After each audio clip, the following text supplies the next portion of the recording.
ሮኬት ከምድር ለመነሳት ለምን በሺዎች ቶን የሚቆጠር ነዳጅ እንደሚያቃጥል አስበህ ታውቃለህ? ለምን ትንሽ የሞተር በመጠቀም ቀጥታ ወደ ህዋ አይበሩም? መልሱ ስለ ሮኬት ብቻ አይደለም። ለምን አብዛኛው ሰው በህይወት ውስጥ ታክ አድርጎ እንደሚቀርና ብዙ ትሬደሮች ለምን ከትሬዲንግ ቶሎ ተስፋ እንደሚቆርጡ ጭምር ያስረዳናል። ስለዚህ ዛሬ ቪዲዮአችን ይህ የሮኬት ሳይንስ የደበቀን ሚስጥር የምናወጣ ይሆናል። አብራችን ቆዩ። ማንኛውም ሮኬት ከምድር ለመነሳት በሚሞክርበት ጊዜ አንድ ኃይለኛ የሆነ ጠላት አለበት። እሱም የመሬት ስበት ወይም ግራቪቲ ይባላል። ይህንን የመሬት ስበት ኢንጂነሮች ሊቃወሙት የማይችሉት ወይም ደግሞ ኢግኖር ሊያደርጉት ወይም ችላ ሊሉት የማይችሉት ኃይል ነው። ስለዚህ አንድ ያላቸው አማራጭ ምንድነው? ከዚህ የበለጠ ግፊት ወይም ትረስት መፍጠር ነው ማለት ነው። ይህን በሚፈጥሩበት ጊዜ ሮኬቱ ከምድር መነሳት ይጀምራል ማለት ነው። እኛም በህይወታችን የሆነ ነገር ለመጀመር እንሞክራለን። የሆነ ትልቅ ነገሮችን ማድረግ እንፈልጋለን። ነገር ግን ላይክ ሮኬቷን ግራቪቲ እንደሳባት ሁሉ እኛንም የምንፈልገውን ነገር እንዳንጀምር የሚስቡን ትልቅ ኃይሎች አሉ። የመጀመሪያው ፍርሃት ነው። ፍርሃት የመጀመሪያው የሰው ልጅ ተፈጥሯዊ ባህሪ ሲሆን ይህ ልክ እንደ ግራቪቴሽናል ፎርስ ወደ ላይ እንዳንወጣ አጥብቆ ወደ ታች የሚስበን አንደኛው ባህሪያችን ነው። ሁለተኛ ሰዎች ምን ይሉኛል የሚል ፍርሃት አለ። ሰዎች እንደዚህ ባደርግ እንደዚህ ቢሉኝስ፣ እንደዚህ ብባልስ የሚል ከኤንቫይሮንመንት የሚመጣውን ትችት በመፍራት ወደ ምንፈልገው አቅጣጫ እንዳንሄድ ራሳችንን ገድበን እንቀመጣለን ማለት ነው። መሐንዲሶች እንድናደርጉት ከዚህ ነገር ስኬፕ የሚያደርጋቸውን ኃይል ነው መፍጠር የጀመሩት ማለት ነው። እኛም ልናሳካው ወደምንፈልገው ነገር እንድንሄድ እነዚህ የሚጎትቱን ነገሮች እንዳሉ መጀመሪያ ማመን አለብን። የሚጎትቱን ነገሮች ለመሆን ደግሞ ዲሲፕሊንድ መሆን፣ ለምንፈልገው ነገር ዴዲኬትድ ሆነን ራሳችንን ኤቭሪዴይ ኮንሲስተንትሊ አክሽኖችን ቴክ ማድረግ አለብን ማለት ነው።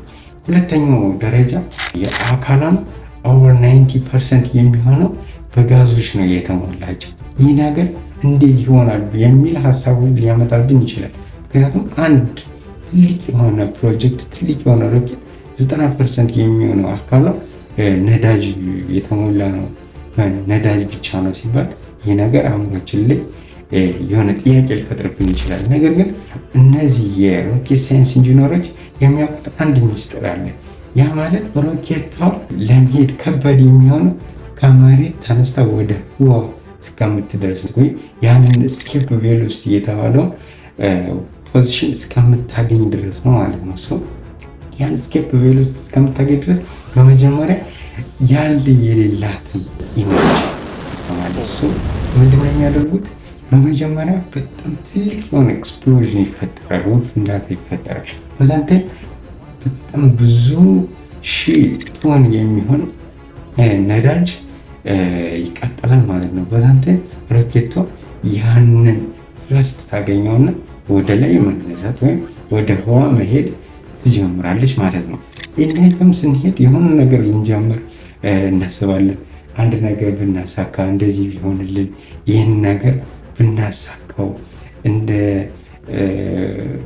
በህይወታችን ልናሳካ የምንፈልገው የሆነ ነገር አለ። እንደዚህ ብንሆን፣ ሁሉም ሰው ስኬታማ መሆን ይፈልጋል ላይፍ ማለት ነው። ያንን ነገር ለማሳካት ግን የሆኑ ነገሮችን እንጀምርና ወዲያው ወደ ነበርንበት ፖዚሽን እንመለሳለን። ነገር ግን ያንን ነገር ለማሳካት ስንጀምር ትልቁ ተጋድሎ ወይም ትልቁ ችግር ያለ ኢኒሺያሊ ነው። ቤዝመንት ትልቁን ነገር መገንባት፣ ትልቁ ላይክ እንደ ሮኬቷ ትልቁን ፍንዳታ መጀመሪያ ላይ ማድረግ ካልችል ላይክ ተመልሰን ወደ ነበርንበት ፖዚሽን እንመጣለን ማለት ነው።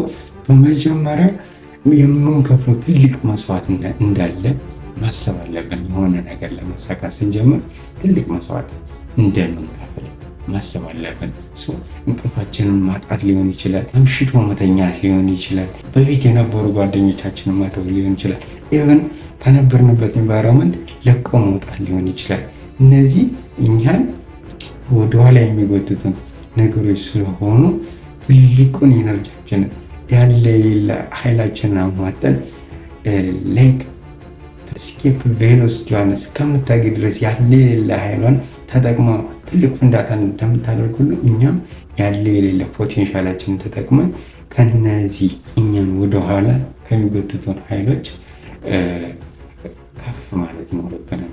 ይህንን ለማድረግ መጀመሪያ ራሳችንን ማዘጋጀት ግዴታ ነው። ምክንያቱም የሆነ ትልቅ ነገር እስካሰብን ድረስ የሆነ ትልቅ ቻሌንጅ እንዳለ ማሰብ አለብን። ምክንያቱም for every action there is an equal and opposite reaction የሚል በፊት የተማርናቸው የኒውተን ሰርድ ሎው ራሱ የሆነ ፕሪንሲፕል አለ።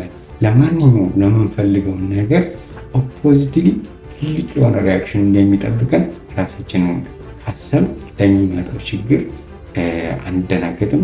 በሚመጣው ችግርም ተንጠላጥለን ነው እንጂ የምንወጣው በሚመጣው ችግር ራሳችንን ክራሽ አድርገን አንቀመጥም ማለት ነው። ሶስተኛውና በጣም ወሳኙ ሚስጥር ምንድነው? ፓወር ኦፍ ስቴጂንግ ይባላል። ይህ ፓወር ኦፍ ስቴጂንግ ምንድነው? ይህች ሮኬት ወደ ህዋ በምትሄድበት ሰዓት በጣም ትልልቅ ፍንዳታዎችን እያደረገች ነው የምትሄደው። ነገር ግን በእያንዳንዱ ስቴፕ ላይ የቃጠለችውን የነዳጅ ታንክ ተሸክማ አትሄድም። ላይክ ያ የነዳጅ ታንክ ሲያልቅ ወደ ታች ነው ድሮፕ የምታደርገው ማለት ነው። አሁንም ቀጣይኛው ስቴጅ ላይ ስትደርስ ያ ነዳጅ ታንክ ሲያልቅ ወደ ምድር ትተዋለች። ያላትን አካሏን እየቆረጠች ወደ ታች ትጥላለች ማለት ነው። ይሄ ነው ትልቁ ነገር። አሁን እኛም በህይወታችን ውስጥ የሆነ ነገር ለማሳካት ወደሆነ ነገር ለመሄድ እስከጀመርን ድረስ መተው ያለብን ቆርጠን ከህይወታችን ቆርጠን መጣል ያለብን ትልቅ ነገሮች ሊኖሩ ይችላሉ። ጓደኛ አለ፣ አብሮ አደጋችን ሊሆን ይችላል። እሱ ለኛ ወደ የምንሄድበት መንገድ አብረን እንድንሄድ ፑሽ የማያደርገን ከሆነ ሁሌም የሚጎትተን ከሆነ እሱንም ቆርጠን መጣል አለብን።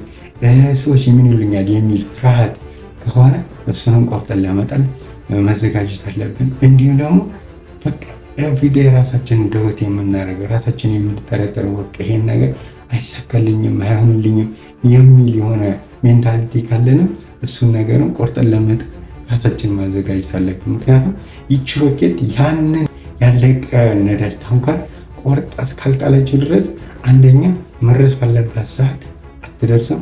ሁለተኛ ኢቨን ሳትደርስ እዛ ፈለገች ፖይንት ላይ ሳትደርስ እንደገና ወደ ምድር ተመልሳ ልትመጣ ትችላለች ማለት ነው።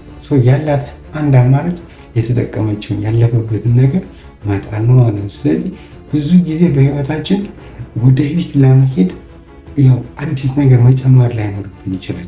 ኢቭን ትክክለኛ ፖቴንሻል እውቀቱ ኑሮን የሆነ ዲስፕሊን ኑሮን ግን ብዙ ጊዜ ወደፊት ለመሄድ ስሞ የሚጎተን ነገር ሊኖር ይችላል። እሱን ነገር ቆርጠን ከተን ላይክ ብዙ ነገር መጨመር ሳይጠበቅበት ወደምንፈልገው አቅጣጫ መሄድ እንችላለን ማለት ነው።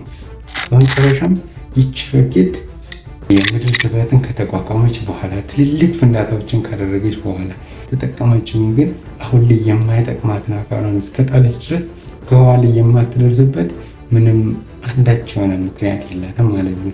ስለዚህ እኛም የጎትቱንን ነገሮች ቆርጠን እስከጣልን ድረስ የስኬት ጫፍ ላይ ማድረሳችን የማይቀር ነገር ነው።